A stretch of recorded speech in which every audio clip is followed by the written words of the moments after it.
अरे भाग्यवान, मेरे जूते कहाँ रखे हैं? मुझे बाहर जाने में देर हो रही है। तभी मालती कमरे में आती है। ये रहे आपकी जूते। मैं इन्हें साफ करने के लिए ले गई थी। अरे वाह, तुम कितनी समझदार हो, मेरे बिना कुछ कहे ही सारे काम कर देती हो। तभी मालती झिझकते हुए रमेश से कहती है, सुनिए जी, आपसे एक बात कहूँ, बुरा तो नहीं मानेंगे ना? अरे नहीं नहीं, बेफिक्र होकर कहो। शादी से पहले मैं अपने मायके में नौकरी करती थी। मैं चाहती हूँ कि अब मैं फिर से नौकरी करना शुरू कर दूं। वैसे भी सारा दिन घर में बोर हो जाती हूँ। देखो मालती, तुम्हारे नौकरी करने से मुझे कोई ऐतराज नहीं है, लेकिन तुम्हें एक बात बता दूं, हमारे खानदान में आज तक कभी किसी औरत ने नौकरी नहीं की। फिर भी एक बार तुम माँ से पूछ कर देखो, अगर वो तुम्हें नौकरी करने की इजाजत दे देती है तो अच्छी बात है। रमेश वहाँ से चला जाता है। फिर उसी शाम मालती अपनी सास के पैर दबा रही होती है। तभी उसकी सास मालती से कहती है, अरे क्या बात है बहू, आज तो ठीक तरह से मेरे पैर नहीं दबा रही, किसी ख्याल में खोई पड़ी है क्या? मैं भी तो जानूं आखिर बात क्या है। दरअसल वो माँ जी। अरे हाँ हाँ बोलो, इतना सोच क्यों रही हो? माँ जी, अगर आप बुरा न माने तो मैं नौकरी करना चाहती हूँ। घर के काम करने के बाद मेरे पास काफी वक्त बच जाता है। मालती की ये बात सुनकर उसकी सास गुस्से में कहती है, अरे बहू, तेरी तबीयत तो ठीक है ना? आज ये कैसी बहकी बहकी बातें कर रही है? भला हमारे खानदान में आज तक कभी किसी औरत ने नौकरी की है जो तू नौकरी करने की बात कर रही है, हैं? अरे बहू, तू क्या रिश्तेदारी में हमारी नाक कटाना चाहती है? जितना जल्दी हो सके अपने दिमाग से नौकरी का भूत उतार दे, और अब जा, जल्दी से रसोई में जा, खाना बनाने का वक्त हो रहा है। मालती मन मार कर खाना पकाने के लिए रसोई घर में चली जाती है। अगले दिन, नमस्ते माँ जी, कैसी हैं आप?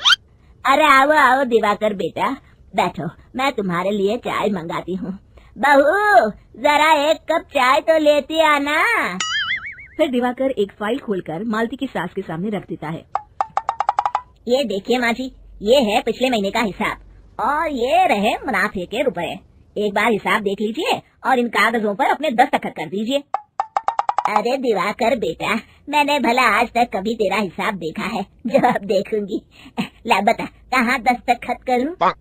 तभी मालती चाय लेकर वहाँ आ जाती है और अपनी सास को बिना कागजातों को पढ़े इस तरह लापरवाही से दस्तखत करते हुए देखकर हैरान रह जाती है। अच्छा माँ जी, अब मैं चलता हूँ, फैक्ट्री में बहुत काम है। फिर दिवाकर वहाँ से चला जाता है। कुछ दिनों बाद मालती बाजार में कुछ सामान खरीद रही होती है। तभी एक बूढ़ा आदमी उसे आवाज देता है, अरे मालती बेटी, कैसी हो? मुझे पहचाना? मैं तुम्हारी कंपनी में मुनीम का काम करता हूँ। हाँ चाचा जी, मैं आपको बिल्कुल पहचानती हूँ। कहिए, कैसे हैं आप? मैं तो ठीक हूँ, कंपनी में कुछ भी ठीक नहीं चल रहा, यहाँ तक कि हमें ठीक वक्त पर तनख्वाह भी नहीं मिलती। ये आप क्या कह रहे हैं? अब क्या बताऊँ, आप लोग तो कभी हिसाब किताब देखने दफ्तर आते नहीं। मेरी मानो तो एक बार आप लोग दफ्तर आकर सारा हिसाब किताब देख लो, आपको असलियत पता चल जाएगी। अच्छा बेटी, अब मैं चलता हूँ, देर हो रही है। फिर वो बूढ़ा वहाँ से चला जाता है। वहीं दूसरी तरफ मालती घर पहुंचकर अपनी सास को सारी बात बताती है।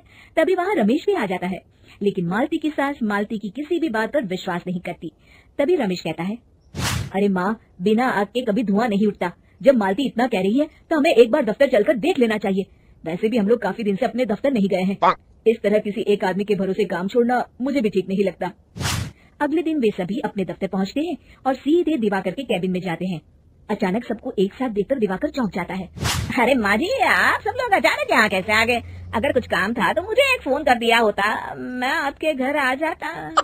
तभी मालती की सास कहती है, अरे दिवाकर बेटा, आज मैं हिसाब देखने दफ्तर आई हूँ, जरा मुझे पिछले 6 महीनों का हिसाब दिखाना तो बेटा। दिवाकर घबराते हुए हिसाब की फाइल मालती की सास को देता है।